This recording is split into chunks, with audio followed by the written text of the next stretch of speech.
भारत के अंदर अजान बैन है। लाउड स्पीकर पे कोई अजान देगा तो उसको पुलिस वाले अरेस्ट कर लेते हैं। आपके यहाँ जितनी मस्जिदें हैं उसमें लाउड स्पीकर लगे हुए हैं? हाँ, सब में अजान होती है? सब में जान कितनी बार होती है? दिन में 5 बार। वो देख रहे हैं, वहाँ के लोग बहुत देखते हैं, कमेंट करते हैं। वहाँ के लोग जो देखते हैं तो अच्छी बात है, देखना चाहिए। लेकिन हिंदुस्तान में कोई मतलब जात पात का कोई भेदभाव नहीं। हालांकि हिस्ट्री में मुसलमानों ने उनको हमेशा मजहबी आज़ादी दी है। आपको पता है पहले हम भी हिंदू हुआ करते थे। देखें ये तो हिंदू मजहब बहुत पुराना है, ये बात आप मानते हैं? मैं ये बात मानता हूँ। उन्हें तो कुछ फर्क ही नहीं पड़ता। वो कहते हैं बाढ़ में जाए पाकिस्तान बेसिकली। जो हम कहते हैं कि हम मुसलमान हैं वो कभी भी इस तरह नहीं करेंगे, क्योंकि हमें ये तरबियत दी गई है, हमारे मज़हब ने हमें सिखाया है कि आपकी कंट्री में अक़लियत को आप पूरी तहफ़्फ़ुज़ देंगे। देखा जाए तो वो हमसे ज़्यादा बेहतर गुजार हैं, क्योंकि जी उनको बिल्कुल मजहबी उनको आज़ादी पूरी तरह हासिल है। नमस्कार दोस्तों, मेरा नाम है धीमान और आप देख रहे हैं नेशन ग्रुप। पाकिस्तान के हर एक व्यक्ति का सोचना है कि भारत के अंदर जो मुसलमान रहते हैं वो धार्मिक आज़ाद नहीं, वो गुलाम है हिंदुओं के। लेकिन जब इससे रिलेटेड खबर उनको वीडियो दिखाया जाता है तब भी वो मानने के लिए तैयार नहीं है। इसीलिए कहा जाता है कि पाकिस्तान के अंदर शिक्षा की बहुत ज़्यादा कमी है। वीडियो है सलाम जद का। पहले हम लोग वीडियो देखते हैं, फिर हम बात करेंगे इस पूरे टॉपिक के ऊपर। ये वीडियो दिखाया गया है मेरे दूसरे चैनल का है जिसका नाम है नेशन टॉक। आइए वीडियो देखते हैं। सर मुझे ये बताएं, आपको क्या लगता है कि हिंदुस्तान में जो मुसलमान रहते हैं उन्हें वहाँ रहते हुए कितनी मजहबी आज़ादी हासिल है? देखें, किसी भी मुल्क में जहाँ पे आज़ादी ना हो और ग़ुलामी हो, और किसी भी मुल्क में जाएं, चाहे वो हिंदुइज़्म है, हिंदुओं तो काफ़ी अरसे से जो है हिंदुस्तान में मुसलमानों को वो आज़ादी नहीं दे सक रहे जो उनको देनी चाहिए। हालांकि हिस्ट्री में मुसलमानों ने उनको हमेशा मजहबी आज़ादी दी है। सर आपकी इस बात का जवाब मेरे पास एक वीडियो में है, मैं ये चाहती हूँ आप ये वीडियो देखें फिर मुझे बताएं। मैं कुछ क्वेश्चन पूछ रहा हूँ, इसको आप थोड़ा समझ नहीं पा रहे होंगे। कुछ हमारे बाहर के लोग हैं जिनको ये लगता है कि भारत के अंदर अजान बैन है। लाउड स्पीकर पे कोई अजान देगा तो उसको पुलिस वाले अरेस्ट कर लेते हैं। आपके यहाँ जितनी मस्जिदें हैं उसमें लाउड स्पीकर लगे हुए हैं? हाँ, सब में अजान होती है? सब में जान कितनी बार होती है?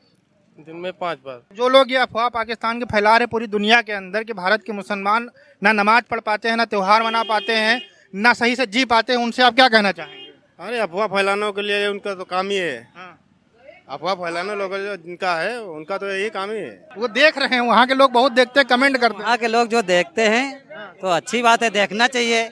लेकिन हिंदुस्तान में कोई मतलब जात पात का कोई भेदभाव नहीं है। सर आपने देखा वीडियो में उन्होंने बताया कि उन्हें यहाँ पर नमाज पढ़ने में कोई पाबंदी नहीं है, वो खुले तरीके से नमाज पढ़ रहे हैं। मैं मान रहा हूँ, लेकिन अब ये डिफाइन नहीं है कि ये कौन सा इलाका है। अब ये हो कि यहाँ पे मेजॉरिटी मुसलमानों की हो और हिंदू कम हो, अच्छा। तो वहाँ पे मे भी कि वो मेजॉरिटी में है तो वो कर सकते हैं। वो कह रहे हैं जिस इलाके की ये वीडियो है ना, उस इलाके में 10 से 15 मसाजिद मौजूद हैं। तो मैं यही कह रहा हूँ वहाँ पे मेजॉरिटी होगी मुसलमानों की, जिसकी वजह से उनको आज़ादी होगी। हालांकि जिधर भी इंडिया में जाएं, जहाँ पे भी हिंदुओं की आबादी ज़्यादा है तो वो तो इस तरह आज़ादी नहीं दे रहे। वो गाय की आज़ादी क्यों नहीं देते? तो सर वहाँ पे रहने वाले मुसलमान आज़ाद है ना। आप देखें आपने मस्जिद में किस तरह पुरसकून तरीके से वो नमाज पढ़ रहे हैं, सरों में टोपियाँ पहन कर। उन्होंने कहा बाकायदा यहाँ पर लाउडर में जो लाउड स्पीकर्स हैं यहाँ पर उसमें अजान होती है। तो फिर ये हिंदू मुस्लिम फसादात इतने ज़्यादा क्यों हैं? वजह क्या है? किसी को हर चीज़ को आज़ादी है। हमारे तो लीडर जाके वहाँ पे वो मंदिरों में जाके माथे पे तिलक भी लगाते हैं और सब कुछ करते हैं। अच्छा। इनके कितने लीडर गए हैं मस्जिदों में? तो ठीक है, हमारे इनके लीडर जा भी नहीं सकते मस्जिद में, इनको इजाज़त नहीं है। लेकिन देखें, किसी भी मज़हब में किसी भी, हमारा इस्लाम जो है ना वो एक ज़ाब्ता हयात है, वो हमें एक ज़िंदगी देता है और हमें एक कल्चर उसने हमें दिया है, उसके मुताबिक हमने जाना है। आपको पता है पहले हम भी हिंदू हुआ करते थे। देखें, ये तो हिंदू मजहब बहुत पुराना है, ये बात आप मानते हैं? मैं ये बात मानता हूँ। जिस वक्त मुसलमानों ने यहाँ पे इन्वेट किया, मुसलमान यहाँ पे आए, मुसलमानों की रवादारी को, मुसलमानों की अच्छाई को, मुसलमानों ने जिस तरह यहाँ पे रहन सहन किया, बर्ताव किया, तो उसको देख के हम मुसलमान हुए ना। मेरी बात सुने, हिंदुस्तान की बात सभी छोड़े, मुझे ये बताएं क्या पाकिस्तान में रहने वाले हिंदुओं को मजहबी आज़ादी हासिल है? बिल्कुल है। मैं पेशावर का रहने वाला हूँ। मेरे इलाके में सिखों का गुरुद्वारा है, वहाँ पे सिख बड़ी मेजॉरिटी में रहते हैं और अल्हम्दुलिल्लाह उनको मजहबी आज़ादी है। सर आपको पता है कुछ दिन पहले होली थी, हिंदुओं का एक त्यौहार था होली। पंजाब यूनिवर्सिटी में होली मनाने पर कुछ जमात के लोगों ने उन हिंदुओं पर हमला कर दिया, उन हिंदू स्टूडेंट्स को जो है ज़ख्मी कर दिया। तो इसके बावजूद भी आप कहेंगे क्या पाकिस्तान में रहने वाले मुसलमानों को मजहबी आज़ादी हासिल है? जो हम कहते हैं कि हम मुसलमान हैं, वो कभी भी इस तरह नहीं करेंगे, क्योंकि हमें ये तरबियत दी गई है, हमारे मज़हब ने हमें सिखाया है कि आपकी कंट्री में अक़लियत को आप पूरी तहफ़्फ़ुज़ देंगे। क्या लगता है हिंदुस्तान में जो मुसलमान रह रहे हैं, क्या उन्हें वहाँ पे रहते हुए मजहबी आज़ादी हासिल है? वो कैसी ज़िंदगी गुजार रहे हैं? देखा जाए तो वो हमसे ज़्यादा बेहतर गुजार रहे हैं, क्योंकि आप अगर उधर देखें मजहबी आज़ादी हमने अपना मुल्क आज़ाद किया मज़हब के नाम पे, और हमसे ज़्यादा पर्दा उधर होगा। आपको क्या लगता है हिंदुस्तान में रहने वाले मुसलमानों को कितनी मजहबी आज़ादी हासिल है, या वो कैसी ज़िंदगियाँ गुजार रहे हैं? नहीं, ऑब्वियसली उनको फ्रीडम तो कम ही है हमसे, क्योंकि माइनॉरिटी हैं वहाँ पर, जो मुसलमान हैं वहाँ पर माइनॉरिटी हैं। मगर मेरा ख्याल है कि उनके जो प्रैक्टिस है वो कदर निस्बत हमसे बेहतर ही है। अच्छा, बहुत सारे पाकिस्तानियों की सोच ऐसी है कि हिंदुस्तान में रहने वाले मुसलमानों को मजहबी आज़ादी हासिल नहीं है, ना वो खुल के नमाज़ पढ़ सकते हैं, ना ईद मना सकते हैं, यहाँ तक कि वहाँ पे लाउड स्पीकर में मस्जिद में अजान तक अलाउ नहीं है। ऐसी सोच रखने वाले पाकिस्तानियों को जवाब दिया है हिंदुस्तान में रहने वाले मुसलमानों ने। मैं चाहती हूँ आप लोग वो 2 मिनट की वीडियो देखें और उसके बाद अपनी राय का इजहार करें। भारत में कैसा चल रहा है? भारत में देखिए, हिंदुस्तान का मैं नागरिक हूँ, ठीक है। हिंदुस्तान में जो चल रहा है अच्छा चल रहा है, सुकून से हिंदू हो चाहे मुस्लिम हो। पहली बात तो जात तो 2 हैं, मैं पूरी दुनिया के अंदर सीना ठोक के कह रहा हूँ, जात सिर्फ 2 जात है, औरत जात और आदमी जात। ना हिंदू ना मुस्लिम, सिर्फ 2 जात हैं, औरत जात और आदमी जात। क्लियर है। और अब पाकिस्तान, रही बात पाकिस्तान की, अगर पाकिस्तान को कोई दर्द हो तो हिंदुस्तान में आके अपना घूम ले, विजिट कर ले, उसको जो दिक्कत हो वो बताए। भैया, अगर आप लोगों को दिक्कत है, कुछ डाउट वाउट है, तो फेसबुक है, बहुत सारी ऐसी चीजें हैं, कुछ लोगों से बात करके तब अपना परसेप्शन बनाइए, है ना। ये आप देखें कि मस्जिद के अंदर बाकायदा तौर पर नमाज हो रही है जुमात के साथ, और लोगों की राय आपने सुन ली वहाँ पे रहने वाले मुसलमानों की, कि उन्हें कोई फ़र्क नहीं पड़ता कि हम लोग क्या सोचते हैं, लेकिन फिर भी हम उन लोगों के बारे में सोचते रहते हैं और सोचना छोड़ते नहीं, और यही सोचते हैं कि वो लोग आज़ाद नहीं हैं, उन पर बड़ा जुल्म और सितम हो रहा है, उन्हें मजहबी आज़ादी हासिल नहीं है, नरेंद्र मोदी की हुकूमत के अंडर वो हैं, तो उनका तो जीना महाल हुआ हुआ है। देखें, बात फिर वही आती है कि हमें इस्लामिक रिपब्लिक पाकिस्तान है, हमारे यहाँ पर जो भी ट्रेडिशनल कल्चर है वो it's on the basis of Islam. वहाँ पर जो मेजॉरिटी है वो हिंदू है, और क्योंकि इट्स वेरी पॉपुलेटेड, इंडिया बहुत पॉपुलेटेड है हमसे, लाइक इन मल्टीपल्स अगर आप करें तो। वो नहीं चाहते, उन्हें आपका साथ नहीं चाहिए, वो कह रहे हैं हमारी फिक्र मत करें, हम लोग यहाँ पे खुशहाल ज़िंदगी गुजार रहे हैं, आप अपने बारे में सोचें, पाकिस्तान के बारे में सोचें, पाकिस्तान डिफ़ॉल्ट हो चुका है। एग्जैक्टली इसी तरह हमारी आबादी कितनी है, 22 करोड़ है, इसमें भी माइनॉरिटीज़ काफ़ी आ जाती हैं, कोई 20 करोड़ 18-20 करोड़ मुसलमान होंगे, उनकी 24 करोड़ मुसलमानों की सिर्फ आबादी है। तो आप एक्सपेक्ट करके हम उनके तहफ़्फ़ुज़ के लिए हम आवाज़ उठाएं, उन्हें परवाह नहीं, हमें इधर एग्जिस्ट भी करते हैं कि नहीं करते, उन्हें तो कुछ फर्क ही नहीं पड़ता। वीडियो देखने के बाद क्या कहेंगे? क्या आपको लगा कि हिंदुस्तान में रहने वाले मुसलमानों को मजहबी आज़ादी हासिल नहीं है, या वो हमारी सोच के बारे में कोई परवाह भी करते हैं? जी, उनको बिल्कुल मजहबी उनको आज़ादी पूरी तरह हासिल है। इवन मेरे कुछ दोस्त भी हैं इंडिया से, वो भी बताते हैं कि हमें आज तक ऐसा कोई मसला नहीं पेश आया कि हमें कोई नमाज़ पढ़ने से रोका गया हो, या रोज़ा त्यौहार कोई भी इवेंट हो हमें रोका गया हो। इवन उन्हें पाकिस्तान से कोई गर्ज ही नहीं, उन्हें वो कहते हैं बाढ़ में जाए पाकिस्तान। बेसिकली 22 करोड़ की आबादी है, और हमारे इधर 18 करोड़ के मुसलमान हैं सिर्फ, और वो हम एक्सपेक्ट कर रहे हैं कि हम उनको, हमारी वेली अवाम है, कुछ नहीं मिलता तो उन पे चलो जी आ जाते हैं कि चलो उनके तहफ़्फ़ुज़ के लिए उठ रहे हैं। इतने होते तो कश्मीर ना आज़ाद करा लेते हम अब तक। जो उन्हें जॉब अपॉर्चुनिटीज़, जो फैसिलिटीज़ मिल रही हैं, वो यहाँ पर रहने वाले पाकिस्तानियों को नहीं मिल रही। एग्जैक्टली इसी तरह ये बात सही है। दाऊद, क्या लगता है जो लोग हिंदुस्तान में रह रहे हैं, जो मुसलमान हिंदुस्तान में रह रहे हैं, वो वहाँ पर कैसी ज़िंदगी गुजार रहे हैं? आपके दिमाग में क्या कॉन्सेप्ट है हिंदुस्तान में रहने वाले मुसलमानों को लेकर? देखिए, 75 साल हो गए पाकिस्तान को आज़ाद हुए। ये एक ऐसी थ्योरी पे आज़ाद हुआ था कि 2 नेशंस हैं कि जिसके ऊपर एक मुसलमान और एक हिंदू। अब मुसलमानों ने तो अपनी माइनॉरिटीज़ को एक्सेप्ट कर लिया है और पाकिस्तान के अंदर एक्सेप्ट कर लिया, लेकिन इंडिया में मुसलमान अब माइनॉरिटी हो गए हुए हैं, उसके ऊपर मुसलमानों के ऊपर जुल्म करते हैं। अगर पाकिस्तान में हिंदू रहने वालों को अगर हम आज़ादी दे सकते हैं, उनके राइट्स दे सकते हैं, तो इंडिया में मुसलमानों को क्यों नहीं दिया जा सकता? कि क्या हिंदुस्तान में रहने वाले मुसलमानों को मजहबी आज़ादी हासिल है? अगर हम मीडिया की तरफ से देखें तो बिल्कुल ऐसा नहीं है कि उनको कोई आज़ादी हासिल है। अगर पाकिस्तान के मीडिया को देखेंगे तो अलहदा नज़र आएगा, इंडिया के मीडिया को देखेंगे तो अलहदा नज़र आएगा, तो ये आपस में क्लैश चलता रहेगा।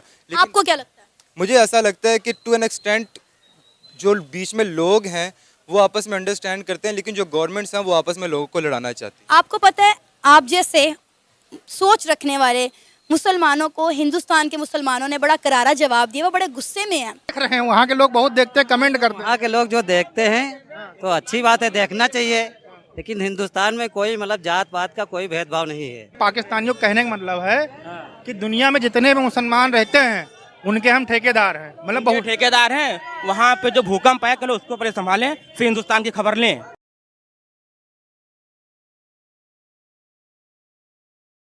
ये आप देखें कि मस्जिद में बाकायदा तौर पर लोग बाजुमात नमाज अदा कर रहे हैं, बच्चे बड़े बूढ़े। और ये देखें मस्जिद से कितने एहतराम से वो लोग बाहर निकल रहे हैं, और रिपोर्टर ने जिस तरह उनसे सवाल किया वो आपके सामने है। देखिए, रीजन टू रीजन डिपेंड करता है, ठीक है। जहाँ पे मुसलमानों की मेजोरिटी ज़्यादा है जिन इलाकों में, तो वहाँ पे ऑब्वियसली मुसलमानों की डोमिनेंसी ज़्यादा है। अच्छा, ये एक वीडियो ने इस तरह की बेइंतहा वीडियो पिछले एक आधे सालों में आ चुकी हैं। वहाँ के मुसलमान यही कह रहे हैं कि हम पाकिस्तान से अच्छी ज़िंदगी गुजारें हिंदुस्तान में, और पाकिस्तानियों को चाहिए कि अपनी फ़िक्र करें, हमारी फ़िक्र ना करें। मतलब हम यहाँ पर खड़े होकर गला फाड़ फाड़ के कहते हैं जी हिंदुस्तान में रहने वाले मुसलमानों को राइट नहीं मिलते, उन पर बड़ा जुल्म और सितम हो रहा है, उन्हें मजहबी आज़ादी नहीं जा रही, और वो लोग मुँह उठाकर मुँह तोड़कर हमारा जवाब दे देते हैं कि भाई ये देख लो, हम तो बड़ी खुशहाल ज़िंदगी गुजार रहे हैं, हमें तुम लोगों से कोई वास्ता ताल्लुक़ नहीं है, आप लोग भी हमारी फ़िक्र ना करें। जब वो लोग हमें इतना करारा जवाब देते हैं, फिर आप लोग इस तरह उनकी फिक्र क्यों कर रहे हैं? आपको भी नहीं करनी चाहिए ना। अब आपने एक पॉजिटिव वीडियो देखी है, पॉजिटिव वीडियो देखने के बाद कुछ पॉजिटिव आया माइंड में? जी, मैं उस तरह का नहीं हूँ कि मैं देख के मैं आंखें बंद कर लूँ, मैं ये नहीं देखना चाहता। पॉजिटिव देख के उसको एक्सेप्ट करना ही जो है एक अच्छाई होती है। दोस्तों, जो वीडियो सनाम जब दिखा रही थी, इसी तरीके का एक और वीडियो जो है ये पहले एक वीडियो के अंदर दिखा चुकी हैं। उस पर भी लोगों का कहना था कि नहीं, ये वीडियो झूठ है और वहाँ पर ऐसा नहीं है। मतलब सामने हकीकत दिख रही है, अनकट वीडियो है, लोग आ रहे हैं, बोल रहे हैं और साफ साफ करें कि पाकिस्तानियों को भैया हमारे बारे में सोचने की जरूरत नहीं है, फिर भी ये लोग इतने बेशर्म है भाई। मतलब बेशर्मी का लेवल ही जो है अलग लेवल का है। इसीलिए मैं कहता हूँ पाकिस्तानियों को अगर जाहिरी की डिग्री दी जाए तो दुनिया के अंदर सबसे टॉप के ऊपर ये लोग आएंगे। ये सामने से देखते हैं, ये फिल्में देखते हैं भाई साहब के आराम से वहाँ पर साथ में खाते हुए दो दोस्तों को दिखाया जाता है, प्यार से रहते हैं, वो नमाज पढ़ते हैं, मंदिर जाते हैं, फिर भी इनका परसेप्शन वही का वही अटका हुआ है जो इनकी मीडिया और जो इनके गवर्नमेंट के लोग दिखाते हैं। ये चचा कह रहे थे कि जो भारत के अंदर इतनी ही जब एकता है तो हिंदू मुस्लिम के जो लड़ाई झगड़े होते हैं वो क्यों होते हैं? भाई साहब, मैं आपसे एक सवाल पूछना चाहता हूँ, क्योंकि पाकिस्तान के अंदर सिर्फ मुस्लिम जब ज़्यादा रहते हैं तब वहाँ पर क्यों शिया सुन्नी लड़ते हैं, देवबंदी बरेलवी क्यों लड़ते हैं? भैया उनको लड़ाने के लिए दूसरे लोग थोड़ी आते हैं। बाद में कह देते हो यहूदियों की साजिश है, अमेरिकियों की साजिश है, इनकी साजिश है, उनकी साजिश है, दुनिया भर की साजिशें सिर्फ करते रहते हो बस। खुद देखो, जहाँ पर लोग रहते हैं थोड़ी बहुत चीज़ें गड़बड़ होती हैं, आपस में लोग लड़ते हैं। जब एक परिवार होता है उसमें जो भाई होते हैं उनके आपस में नहीं बनती, तो कहीं कहीं चीज़ें होती रहती हैं। अब हम बात कर लेते हैं दूसरे परसेप्शन के ऊपर, जिसमें अधिकतर लोग ये कह रहे हैं कि जहाँ पर मुस्लिमों की आबादी ज़्यादा होगी वहाँ पर अजान होती होगी, नमाज पढ़ते होंगे, और जहाँ कम होती होगी वहाँ पर नहीं पढ़ते होंगे। इसीलिए कहता हूँ ना, पाकिस्तानियों का दिमाग एकदम गधे जैसा है भैया। जब एक कोई देश होता है तो वहाँ पर रूल रेगुलेशन होता है, पूरे देश के लिए होता है। वो चाहे एक व्यक्ति रह रहा हो वहाँ पर, चाहे पूरा जनसंख्या वहाँ पर एक साथ में रह रही हो, लेकिन सबके लिए रूल रेगुलेशन अलग अलग नहीं होते हैं। अब इन गधों को कौन समझाए कि भैया सबके लिए एक कंट्री के अंदर रूल अलग होते हैं। हो सकता है पाकिस्तान के अंदर अलग अलग होते हों, तो इसी वजह से इनको ऐसा लगता हो। भारत के अंदर हर एक जगह के ऊपर एक ही रूल अप्लाई होता है, इसलिए सब लोग आराम से नमाज पढ़ते हैं। पाकिस्तानियों का जो मिथ है बहुत ही घटिया है। दूसरी बात, वो एक भाई साहब कह रहे थे कि भारत के अंदर जो माइनॉरिटी है उनको जो है बहुत दिक्कत होती है और हिंदू बड़े कट्टर होते हैं। भैया हिंदू आराम से जाके रमजान जब चालू होता है तो बहुत सारा डोनेशन भी करते हैं। इसके अलावा मस्जिदों में लोग जाते हैं और आराम से जाके वहाँ पे जो फंक्शन होते हैं उनको अटेंड करते हैं। अभी नरेंद्र मोदी जो देश के प्रधानमंत्री है, जिनको ये समझते हैं कि मुसलमानों के काल हैं, वो भी जो है गए थे, मुस्लिमों का एक ऑर्गेनाइजेशन था, उसने बुलाया था, कुछ नई मस्जिद का उद्घाटन करना था, वहाँ पर गए थे। कोई ऐसी धारणा नहीं है भारत के अंदर, यहाँ पर सब लोग मिलकर रहते हैं। दरअसल में पाकिस्तान के अंदर माइनॉरिटीज़ को बहुत दबा के रखा जाता है, इसी वजह से उनको ये लगता है कि भारत के अंदर भी वही रूल अप्लाई होता होगा। और भारत कोई हिंदू राष्ट्र नहीं, एक सेकुलर कंट्री है और यहाँ आराम से लोग रहते हैं। पाकिस्तान के माइनॉरिटी का हाल मैं बता दूं कि अभी हिंदू जो है कुछ होली मना रहे थे, उनको दौड़ा दौड़ा के पीटा गया। इसके अलावा 1000 फोर्स कन्वर्जन होते हैं अंडर एज गर्ल्स का, सोचिए भाई, अगर आपको कन्वर्जन कराना है तो आप जो छोटी छोटी लड़कियां होती हैं उनके मुसलमानों से शादी करा के आप कन्वर्जन कराते हो। आप जो वहाँ पर रहती हैं माइनॉरिटीज उनको फोर्स कन्वर्जन कराते हो। तो इस तरीके से पाकिस्तान के अंदर जो जनसंख्या थी हिंदुओं की या फिर जो भी माइनॉरिटी थी, मतलब क्रिश्चियन या जो भी धर्म के लोग रहते थे, वो धीरे धीरे करके खत्म हो रहे हैं। तो इस तरीके से है पाकिस्तान के लोग और वहाँ की जो मानसिकता है और जाहिल वाली जो बुद्धि है कि उसको भी सामने दिख जाए तो हम नहीं मानेंगे, साजिश है, ये कह देंगे, हमको सारी चीज़ से छुट्टी मिल जाएगी। दोस्तों वीडियो कैसा लगा हमें कमेंट सेक्शन में जरूर बताइएगा। मिलते हैं नए वीडियो के साथ। नमस्कार, धन्यवाद।